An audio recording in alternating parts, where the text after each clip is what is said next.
Alright, what's up, Internet? You guys are watching episode 4 of Soul Calibur 2 Nationals. In this episode, I'm going to show you guys a match. It's a second round match between Srayer from NorCal and Kageh from Chicago, who will move on to be your national champion for Soul Calibur 2. A little backstory on these players.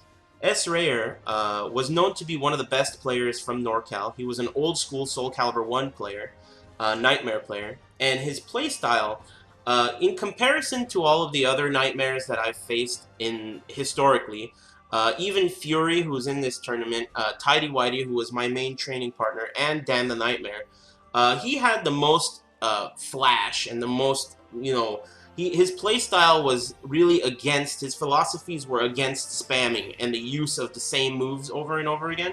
And, in the future, we would all realize that that's not really the best way to play Nightmare. I mean, he has a lot of moves that are just fluff and you don't really need to use them. The best Nightmare players in the world stuck to what was good, and the more they used, the worse they were. But this was his philosophy overall, and an interesting thing about Srayer was that he actually traveled to Chicago to train for this tournament. He was old friends with WC Maxi, and during this trip to Chicago, he actually learned about and how to apply Step Guard. So Srayer from NorCal was one of the only non-Chicago players to know about this game-changing strategy before the national tournament. So what makes that interesting is that means that this match is really like a fair match. Both players know everything, in terms of game system. They're playing the same game. It's a even playing field. So I find that to be very interesting. On top of that, Kageh, who, as I mentioned, would move on to be our national champion for Soul Calibur 2, he actually traveled with WC Maxi to Japan to train for nationals. I don't recall exactly how long they spent there, but I mean, being Japan trained is definitely a really nice advantage when it comes to a tournament like this, very early in the game's lifespan. Kageh, I don't recall exactly what place he got in the regional in Chicago, but he would display his skills to be a very good player. Personally speaking, I can't say that he was a great player because right after Nationals, he quit playing Soul Calibur 2. He won the national tournament, never played Soul Calibur 2 again. I never even saw him again. So to me, basically, his win in Las Vegas in 2003 was a win based on strategy. It was not a win based on skill. Personally speaking, I thought that Flo was the best player from Chicago. To this day, I still think that Flo was the best player from Chicago. And I think that if it wasn't for this withholding of Step Guard, that Chicago would not have won this tournament.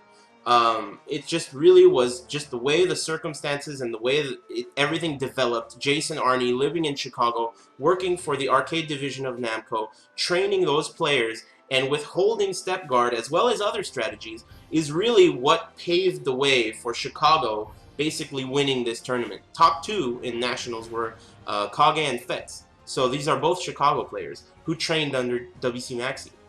Now, historically, those players who did not quit after Nationals, like Fetz and Flo and everyone else, would move on to accomplish other things, top 8s at EVO or what have you. But Kageh, because he quit, I could never really verify in my own mind that he was a great player. All I knew is that he was a strategist who used tactics to win Nationals. Now, I can't really confirm or deny how good he is. In my mind, he didn't really, all he did was win this tournament and then quit. So, I don't want to talk shit, but that was a really bitch move to me. And, historically, all you really get for that is you get people knowing that Kageh won Nationals. And I don't know what that's worth to you, but to me, I really wish that he didn't do that. It was one of the big losses to the Soul Calibur 2 scene when Kageh quit playing. Because, how could you win Nationals and then just completely quit, I used to think that, and I've thought that forever. Since the last 10 years, I've always thought, why would this guy who he did so well, he won this tournament, why would you just quit at that point? If you're going to play a game, if it's a chore, why are you playing it in the first place, And if he was afraid, yeah, I won in France, and I wasn't afraid to play at EVOs afterwards. I lost to Mick at EC4, I think. I lost in Evolution 2004. I wasn't afraid. I don't know what the rationale behind it was, but it definitely, in my eyes, definitely leaves a stain on his skill level, just when I think about Kageh. All that being said, these are really interesting matches, most specifically because Srayer and Kageh both knew about Step Guard. So this is really one of the fair matches that you're going to see in this tournament. Hopefully you guys enjoy it. Check it out. All right, here we go. Game 1, Srayer versus Kageh. All right, starting things off, the keep out from Kageh. Very nice. That 3-3-A is just such a great move. It's plus on block, tracks, really good. It has an auto sidestep in it, and it can go either way. If you do 3-3 or 9-9, it goes in different directions. Really good. There's some rouletting already from Srayer. Nice while standing K. Another, one of those moves you don't really need to use. Nice crushing through the A there. The back B cancel into a throw. Pretty good. Doing some back turn rouletting there. 6A counter hits.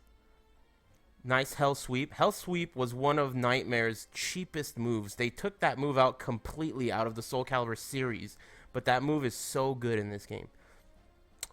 All right, round count is 1-1. 3B, of course, classic. Nice crouch throw. 6B.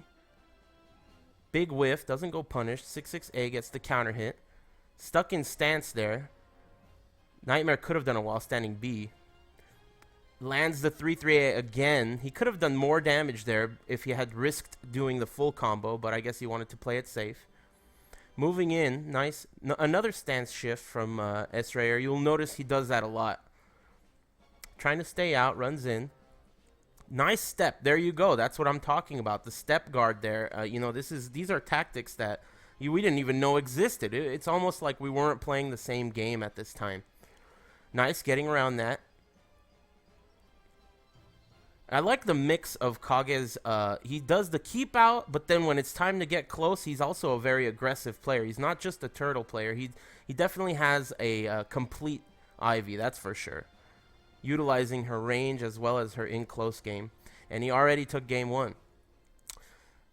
See, this game, he's much more aggressive. Here comes the wake-ups, rolls out of the low. That low doesn't hit on the ground as far as I remember.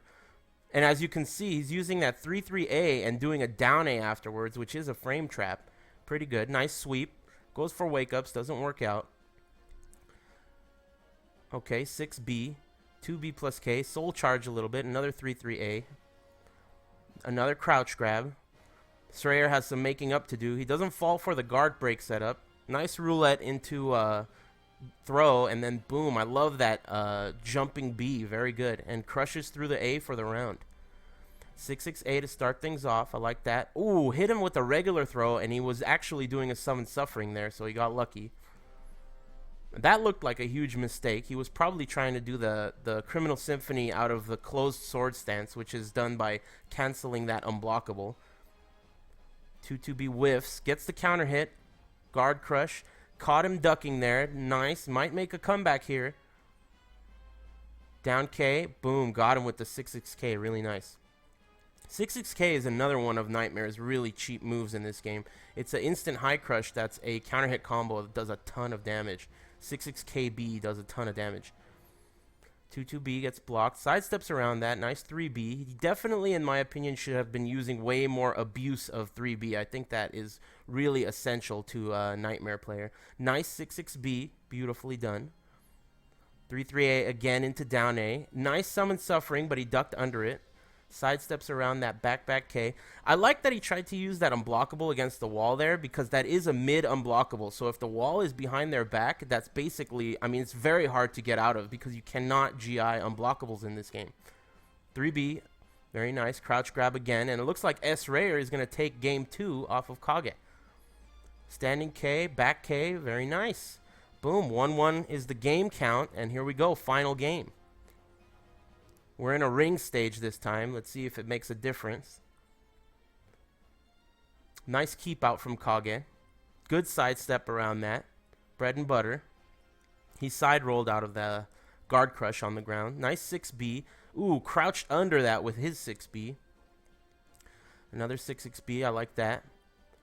Nice step. This is what I'm talking about. These steps, this is essential to this game. We, at this point, none of the players that I played with even really knew how to play this game because we didn't understand step guard. It's the same idea as playing Tekken without even knowing that Korean backdash exists. You know, it's like obviously huge factor when it comes to high-level gameplay.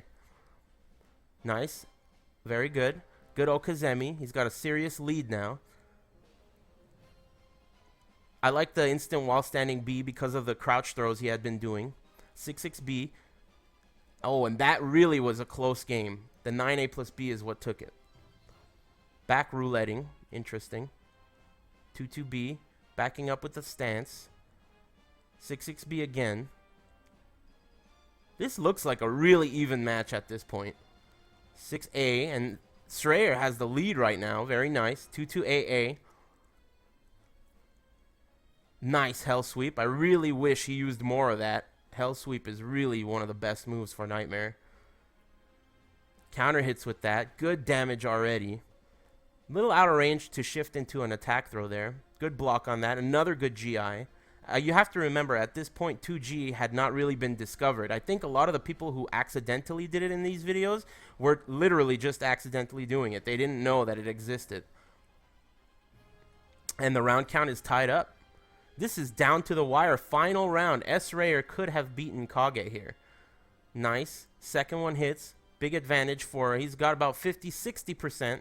More than that. And this is where it all fell apart. I mean, Srayer was doing so well, and now he's got to make a comeback. He's trying to formulate. He's trying to figure out how he's going to get in on this guy, but his defense is just too good. He's not allowing any bullshit to happen. Good block from Kageh. Nice. Just playing it safe, the right way to do it when you have the lead, and Kageh takes it. Very nice game. Thanks for watching, Internet. If you enjoy videos like these, make sure you rate, subscribe, and comment. And in the next video I show you, you guys will get to watch Tidy Whitey versus myself. Fuck that guy. Take it easy.